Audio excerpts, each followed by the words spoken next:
Welcome back to Reddit Story Time. Today we have four incredible stories. Let's dive right in. Story number 1, we are all effectively dead. Story number 1, we are all effectively dead. My name is Clark, at least that is what you should call me. I am a scientist at a university that, for obvious reasons I cannot name. For years my team has researched water, its composition, its behavior, everything we thought we understood about the most ordinary substance on Earth. Then we received a sample from a swamp in Argentina.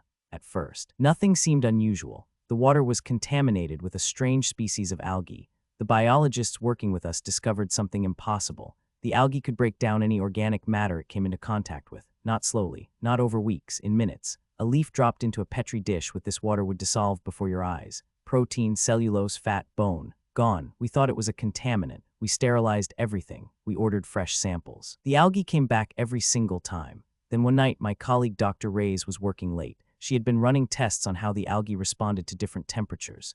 She sent me a message at 2 in the morning. It said, and I will never forget this, the algae is not eating the organic matter. It is converting it into more water. I drove to the lab immediately. When I arrived, the lights were off. The door was locked from the inside. I could hear something dripping, slowly. Rhythmically, like a faucet that would not stop, I called her name. No answer. I called security. When they opened the door, the lab was empty. Every beaker, every test tube, every sample container had been filled to the brim with water. Clear, ordinary-looking water. And on the floor, in a puddle that should not have been there, were her glasses, just her glasses, lenses intact, frames slightly bent. Everything else, everything organic, was simply gone. We tested the water. It was the algae. It had multiplied. There was more of it now than there had been when we started.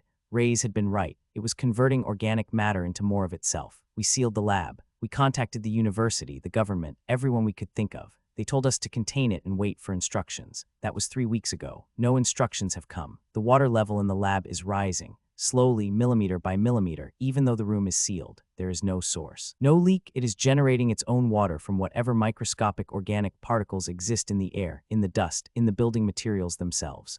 I have been sleeping in my car in the parking lot. I cannot go home. The last test I ran showed trace amounts of the algae in the building's ventilation system. If it reaches the outside air, it will find organic matter everywhere. In the soil, in the trees, in us. You are probably thinking this cannot be real. That I am writing fiction for a horror subreddit. I wish that were true. I wish I could believe that. But the dripping has not stopped. The water keeps rising. And as I write this, I can see condensation forming on the inside of my car window. Clear, ordinary water. We are all effectively dead. The question is not if. The question is when you will notice. And the verdict, a terrifying discovery. Story number 2, horse skin. Story number 2, horse skin. I woke up to find a dead horse on the property. It was not my horse. Hell, was not really a horse either. It was just the skin of a horse. Not the leather or the hide, but the skin. It was splayed out, legs like rubber tubing, the inside smelling of dry sweat. It was like it was a suit that you could zip out of, or a snake's shedding. The thing had a sweet odor of death and an aqua scent that made me vomit. By the fuzzy mold and wet smell of it, I would say it had been rotting for a while, but I could still make out a brand on its hind leg. It was from the Miller Ranch, about 8 miles east. I called my neighbor Dale to come take a look. Dale has been ranching these parts for 40 years. He has seen coyotes take down calves. He has found remains of animals that mountain lions got to. But when he saw the horse skin lying there in my yard, empty and deflated like a Halloween costume someone had stepped out of, he went pale. He did not say a word for a full minute. Then he said, "You need to check your livestock. I have 6 goats." I checked the pen. All 6 were there, huddled in the far corner, pressing against the fence like they were trying to push through it. They would not look toward the barn. Their eyes were wide and white. I have never seen animals that terrified. Dale told me something I have not been able to stop thinking about. He said when he was a kid, his grandfather told him about skinwalkers. Not the Navajo version exactly, but something similar. Something that wore the skins of animals to get close to people. His grandfather said you would know it had been near because you would find the skin, empty, discarded, like a snake shedding. I asked him what happens next. He said, the thing inside that skin is not a horse anymore. It is something else, and it chose your property for a reason. That night I locked every door and window. I left every light on. At around 3 in the morning I heard footsteps on the porch. Heavy, deliberate, not the clicking of hooves, the flat slap of bare feet on wood. I looked through the curtain and I saw something standing at the edge of the porch light. It was tall, taller than a man. It had the general shape of a person, but the proportions were wrong. The arms were too long, the legs bent at angles that made my stomach turn, and it was looking directly at my door. I do not know what its face looked like. I could not make myself look that high. I just stared at those long, wrong arms hanging at its sides, and I prayed. It stood there for 20 minutes. Then it turned and walked into the tree line, on two legs, with a gait that was almost human but not quite. Dale came by the next morning. He looked at the hoofprints on my porch, mixed with something else, something longer and narrower, and he just shook his head. He said, "It will come back. They always come back. They are looking for a new skin. I am riding this from a motel 60 miles away. My goats are with Dale. My property is empty." But when I left, I checked the brand on the horse skin one more time. It was not the Miller Ranch brand. It was my brand, from a horse that died 3 years ago. I buried that horse myself. The skin was still on it when I put it in the ground. And the verdict, something walked out of that skin. Story number 3. My best friend went missing 3 years ago. Story number 3. My best friend went missing 3 years ago. I know exactly where he is. I have known Kev since we were kids. He has always been sweet, if not a little paranoid for his own good, and a chronic liar. We had a lot of ups and downs in our relationship. There was even a stretch of years where we did not speak at all after he accused me of stealing his medication. He told me I had taken the bottle right out of the bathroom while he was in the other room. I had not, and I told him that a million times. He did not believe me. I stopped answering his calls, blocked him on everything, and that was that for a long time. I decided to give the friendship another shot about 4 years ago. He had apparently gotten help, seemed more stable, and I missed having someone who had known me since childhood. We started hanging out again, and for a while things were good. Then 3 years ago, Kev disappeared. No note, no activity on any of his accounts. His family filed a missing persons report. The police searched his apartment. They found nothing out of the ordinary except that every single mirror in the place had been covered with black trash bags and duct tape. Everyone. Bathroom, bedroom, even a small hand mirror on the nightstand. His mother told me this and asked if I knew anything. I did not. That was a lie. I know exactly where Kev is. He is in my basement. Before you call the police, let me explain. I did not put him there. I did not hurt him. He showed up at my door 2 weeks after he was reported missing at 3 in the morning, banging on the door like his life depended on it. When I opened the door, he looked terrible. Gaunt. His eyes were sunken in. His hands were shaking. He pushed past me and said, "I need to be somewhere with no mirrors. No reflective surfaces. Not even a phone screen. Please." I thought he was having a psychotic episode. I calmed him down. I covered the mirrors in my house. I let him stay in the basement because it has no windows and I could remove every reflective surface. He has been there ever since. He told me what happened. He said he had started seeing something in mirrors about 6 months before he disappeared. At first, it was just a shape, a dark blur in the corner of the reflection that was not there when he turned around. Then it got clearer. A figure, standing behind him in every mirror, getting closer each week. He said its face was his face, but wrong. The eyes were too wide. The mouth was always slightly open, like it was trying to say something but could not figure out how lips worked. He covered his mirrors because every time he saw it, it got closer. And when it was close enough, it started reaching out of the glass. I did not believe him, not fully, not until last Tuesday. I went down to bring him food and he was standing in the corner facing the wall, shaking. He said it followed me. It is here, it does not need a mirror anymore. I looked around the basement. There was nothing. Concrete walls, a cot, some books. Then I looked at the old television set in the corner.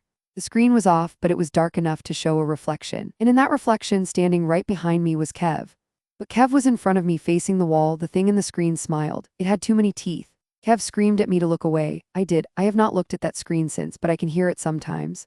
At night. A soft tapping on the glass, like something trying to get out. I cannot go to the police because they will find Kev and think I kidnapped him. I cannot tell his family because they will come here. And they will look at the wrong surface and then it will have them too, so I keep him fed. I keep him safe. And I keep every reflective surface in this house covered. But I am running out of trash bags and the tapping is getting louder every night. He is my best friend. And I know exactly where he is. I just do not know how much longer either of us has left. And the verdict, some reflections stare back. Story number 4. Butterfly Eyes. Story number 4. Butterfly Eyes. A couple of years ago, I walked in on my wife Laura and her coworker Henry. The same guy she had promised there was nothing going on with. Same guy we had not one, but 4 different fights about. Especially after the Christmas party, when someone shared a picture of the 2 of them slow dancing. She had insisted and sworn that nothing was going on, and yet here he was with his tongue down her mouth in our living room while I was supposed to be at the dentist. It feels strange to be in a moment like that, where you know there was one distinct life before and a separate life after. I did not yell. I did not throw anything. I just stood there. Henry bolted past me and out the front door. Laura started crying and trying to explain. I walked upstairs, packed a bag, and drove to a motel. We divorced within 3 months. Clean break, she kept the house. I moved into a small apartment across town. Here is where things get strange. About 2 months after the divorce was finalized, I started noticing butterflies, not outside, inside my apartment. One on the bathroom mirror in the morning, one on the kitchen window, one resting on my pillow when I got home from work, always the same kind.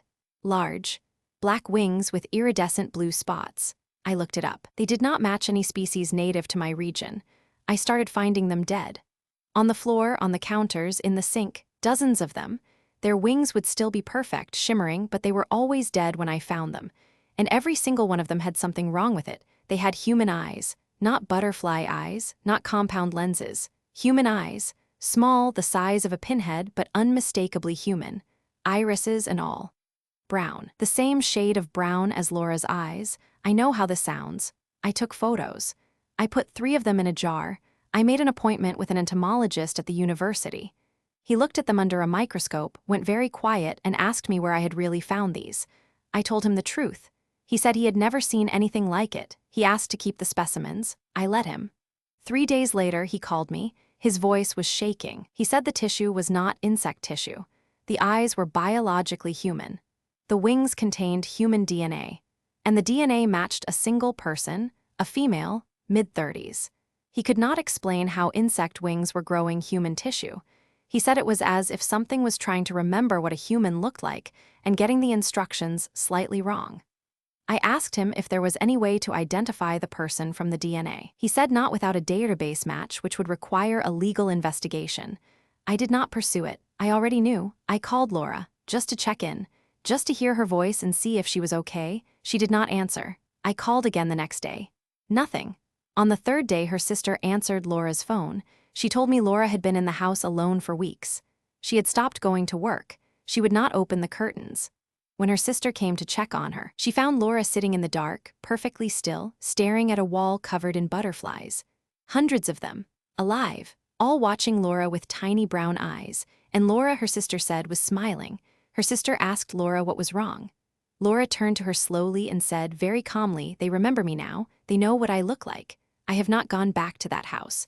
I have not spoken to Laura since. But every morning, I find one more dead butterfly in my apartment, and the eyes are getting larger. They are the size of peas now. And yesterday, for the first time, one of them blinked. Whatever is growing these wings is getting better at remembering, and I do not think it is trying to become a butterfly."